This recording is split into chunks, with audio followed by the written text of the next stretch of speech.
Countdown continues. It's getting that much closer. The start of an Eagle season.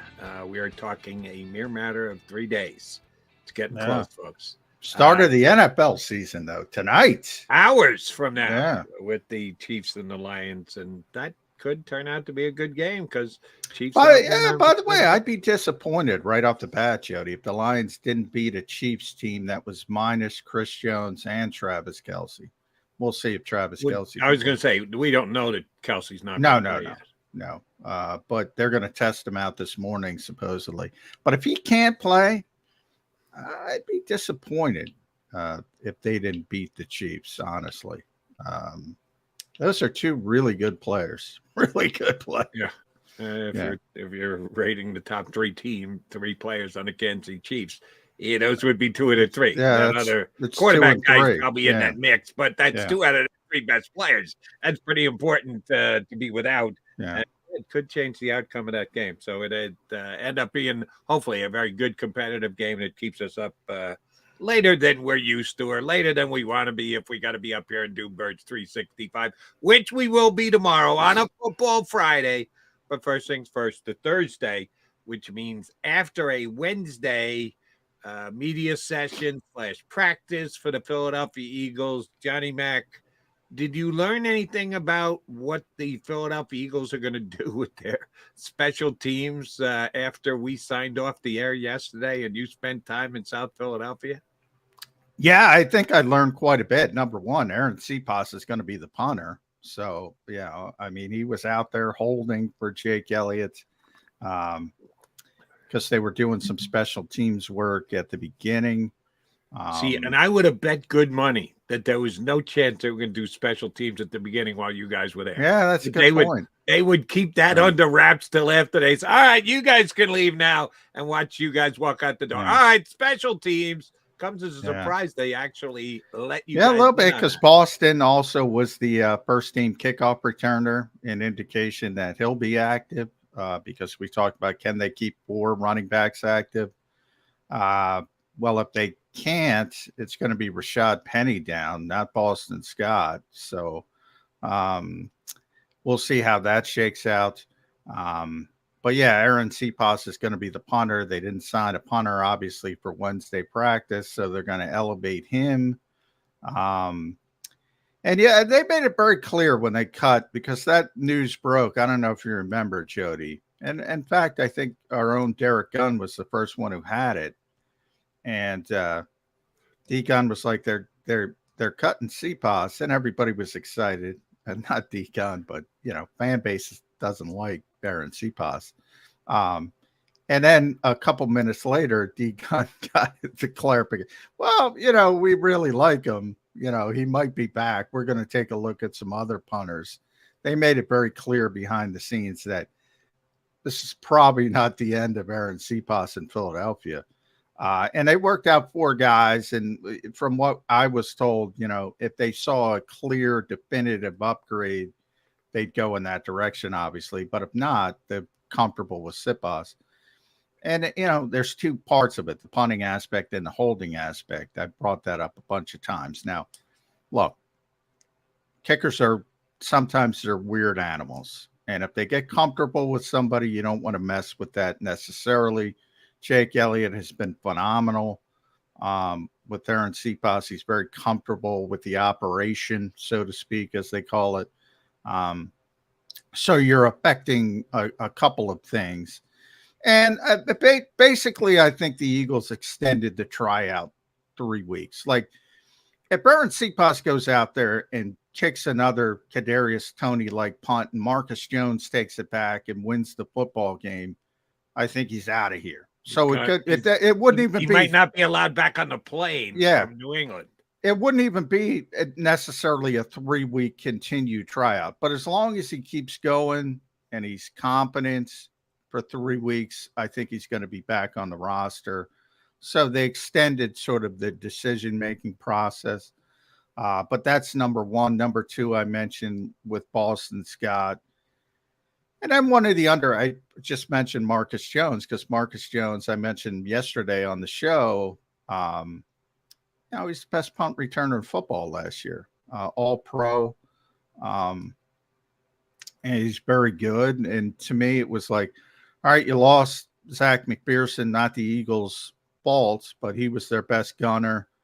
Josh Jobe was their other gunner. He's left practice with an illness yesterday, but he seemed fine. I saw him afterwards. I think he'll be able to go. So I think he'll be one of the gun. Well, I know he'll be one of the gunners, and then the other one was a little bit of a surprise. I was told by a team source that it's probably going to be Sidney Brown, which tells me two things: not starting at safety, and he's probably going to be the other gunner. And I suppose that's how they were doing it in practice, I was told. And I suppose they could say, oh, we did a bad job and switch it. Calais Ringo was the second team guy. I thought Ringo would be the guy, but it looks like it's going to be Sidney Brown. He's got tremendous athleticism. Tremendous, does it translate? I don't know, but there you have it. Special teams starting the show. And did either of these guys do it in college?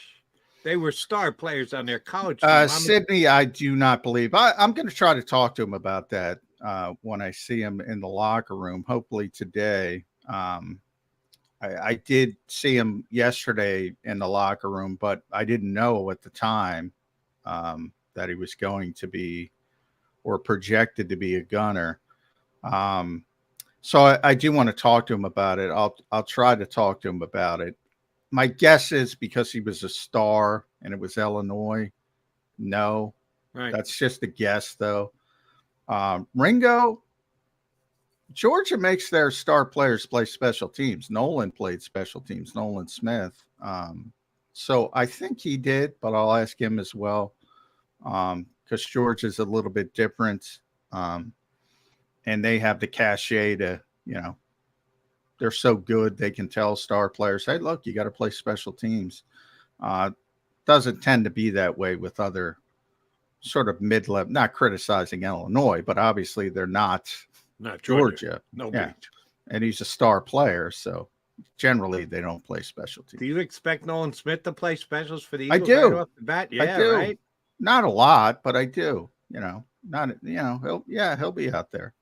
He'll be out there. I think out of necessity they're going to have to, and that's a nice test week one. If the Eagles come away with a win, find a way to win the game and go up against the best punt returner week number one, then you could either build a little confidence and or realize, okay, we've undersold special teams all off season, including putting the roster together. This has to be dealt with right now. So a nice little test for week number one. And the Patriots will be a test in a couple different ways, Johnny Mac. One of which is, they're going up against Bill Belichick and Bill O'Brien, new offensive coordinator for the Patriots, because their offensive coordinator from last year is in the Eagle locker room, and his name's Matt Patricia. I laugh when you say offensive coordinator, but yeah, that was a strange setup. You have to give him a title, and I'm sorry, the individual who calls more plays than anyone else over the course of a season, to me, no, I'm not talking about you. I'm laughing at the Patriots. Yeah, technically he was the offensive line coach, and but he called the plays. And Joe Judge was the quarterback's coach. So talk about convoluted. You wonder why Mac Jones had a bad season and why they're excited about Mac Jones having a bounce back season with Bill O'Brien. There's your answer. I mean, yeah, I love Bill Belichick. I don't make any bones about it. I said yesterday on the show, I think he's the best coach of all time. That doesn't mean he's 100% right all the time. That was a mistake going the direction he did. Everybody makes mistakes. He is a human being. And that was obviously a mistake, but he corrected it. And Bill's a veteran guy he's comfortable with. Like, he doesn't like to go outside his purview. And obviously, he keeps bringing back guys for sequels, but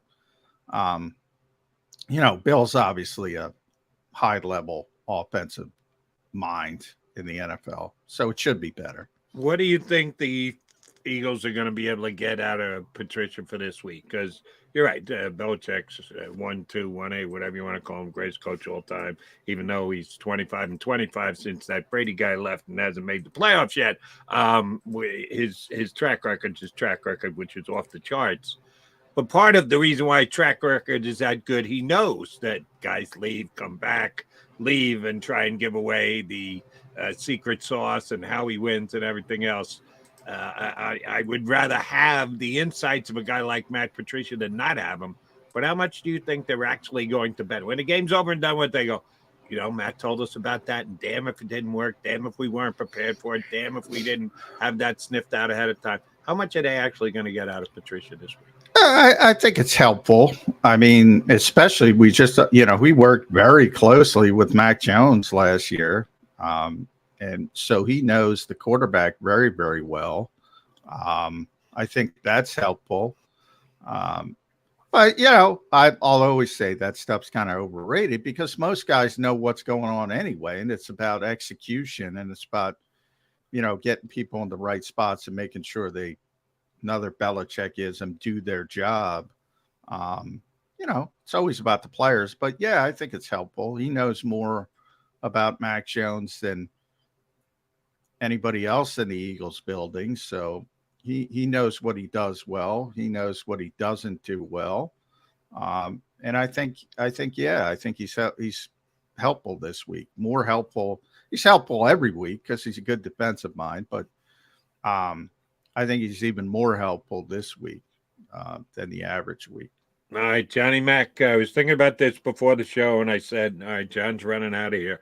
Les Bowen's going to join us coming up in a little over 5 minutes from now. Johnny's got to get over to South Philly, so Mark Barzetta is going to jump in for him in hour number 2. Last year, once the season got underway, there was some changing in the roster, but not a whole hell of a lot. And you guys covering the team would get your inactives every single week. It would come out at a specific time and you'd find out who was not dressing for the Philadelphia Eagles. For the most part, it was the same guys week in and week out. Some little changes from week to week, depending on injuries, this, that, and the other thing. But a lot of guys were on that same list every single week. It's going to start again for you this Sunday, Johnny Mac. You're going to get that inactive list again, and it could be a bunch of guys that are there all year that the Eagles are protecting and might not find a roster spot to be able to play them, not elevated to the 46, but on the 53 all year long. This year's a little tricky, cutting it down to decide who will be the 46 playing. And, oh, by the way, it really should be doing math, 53 from 46 from 53 is 7. You got to find 7 guys. You really know it's going to be 8 because Siposs is going to be at least week 1. You don't think they'll elevate Siposs? Why would they elevate Siposs when they've got 3 weeks that they can just move him up from the practice squad, make him active? But if that's the case, that's just one more guy they got to sit.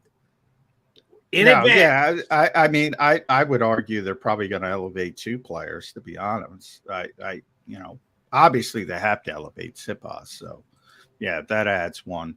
But I also think they might – Nicholas Morrow would be my guess. They only have 3 linebackers just from the standpoint of, what if somebody gets hurt, plus he can play special teams. So I think they're going to elevate 2 players. Now, you get one back, Tanner McKee, you have the emergency quarterback role this year, so you don't have to put him on there like Ian Book because he gets the dress. Oh, yeah, but you have to put him on the list. No, he's the emergency quarterback. Right, so. but he's one of the guys who is inactive. He only becomes active if he needs to be active. I think he doesn't have to be one of your 46. Well, there's 47 this year, so they changed the rule. If you want to use it, you don't have to use it, but you'd be dumb if you don't. So right. What I'm saying is, instead of 46, it's going to be 47. They're not going to list Tanner McKee on the list of inactives. He's going to be designated as the emergency quarterback. They used to have this rule. They had the rule. They stopped the rule, and now they're bringing it back. So, all I'm trying to say is, like last year, we always joked it was the sermon from the book of Job. they hand out the list of names. He will not be on that list. So just from a bookkeeping standpoint, the emergency quarterback's not going to be on that list.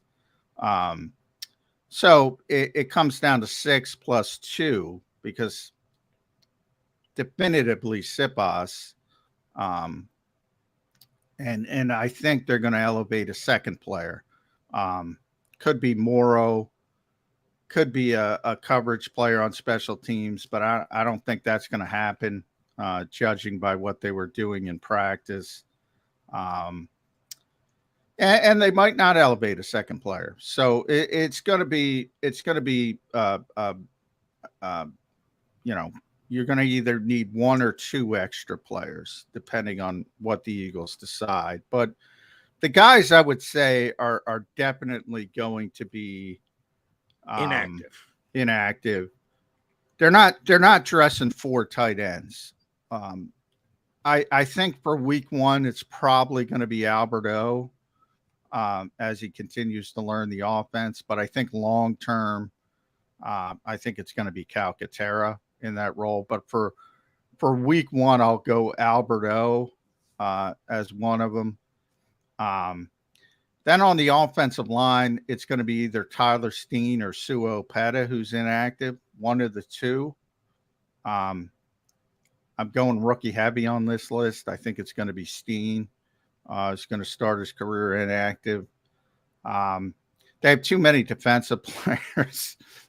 So, again, to me, it comes down to Patrick Johnson or Derek Barnett on the edge. And from what the Eagles have said, I would keep Johnson active because he could help you on special teams. But they keep saying Barnett's going to have a role. So unless they're lying to me, and it wouldn't be the first time, but for now I'm going Patrick Johnson as inactive. And fool me once, shame on me. Fool me twice, I'm never going to believe anything you say again, Eagles. So, but they've been saying pretty consistently Derek Barnett is going to have a role. So I'm going to go Patrick Johnson there. Then I think 2 defensive tackles you can't play. One's easy. That's Moro Ajomo. The other, it comes down to Kentavious Street and Marlon Tuipulotu. And I think that could be, week 1, I'm going with Street because I think you need the run defender. And Marlon's the run defender. Week 2, it might be the opposite with Minnesota. You might need more of the pass rusher, but I would go Kentavious Street. How many am I up to? And then Ricks and Goodrich. I don't think either are going to dress. I think both are going to sit. Yeah. Good. And I'll tell you why. Ricks is going to sit. Ricks is going to be inactive. Goodrich, because he can play the slot. Yeah. But you have Justin Evans. Justin Evans can play the slot. So that's my thought process behind that. And I think if worst comes to worst, they just put Justin Evans in the slot. And that's how they handle it. What if Justin Evans is their starting safety? Yeah. Can't play both. But, you can, as CJ proved. Last year when Avonte Maddox came out, CJ was the starting safety. And then he moved down to the slot when they had a slot, and Reed would rotate in. In this case, if Justin Evans is a starter, if you need a nickel because Avonte gets hurt, God forbid, you roll him down to the slot and Terrell Edmonds comes in. So they did it last year. So why can't they do it this year? Now, they have more confidence in those players from last year, but that's my thought process on Goodrich. All right. Sounds like he wasn't in the gunner mix, but was Goodrich? Goodrich didn't play all that much last year. I think part of the decision on that last defensive back is going to come down to special teams and who's going to be part of the coverage. Well, that's part of my concern. So the one side was Job. We know Job's going to do it. And Olamide Zacchaeus was the other backup there. And by the way, he's also going to be the punt returner, I think, because I don't think they're going to elevate Britton Covey. And then the other one was, as I said, Sydney and who am I missing? Ringo. So, and then Rick's was third team on one side, and I forget who the third team was on the other side. But. And the thing about punt coverage is the gunners don't make every tackle. No. They're the guys who are most easily seen because they're split out and they get down there the fastest. You got to have guys that are quote unquote part of the line that get downfield and make tackles too. So it's not just all about the gunner. You got to have the punter and you got 10 other defenders. Somebody else got to get down there and make a tackle. So it'll be very interesting to see what they do week one because they are facing arguably the best punt returner in the game. All right, he's John McMullen. I should know his name by now. I'm McDonald. We are Mac and Mac here on Birds 365. I see in our green room with a green shirt on because he's not in front of a green screen. He's ready for the season. He wants to talk Eagles with us. Les Bowen joins us next here on Birds 365.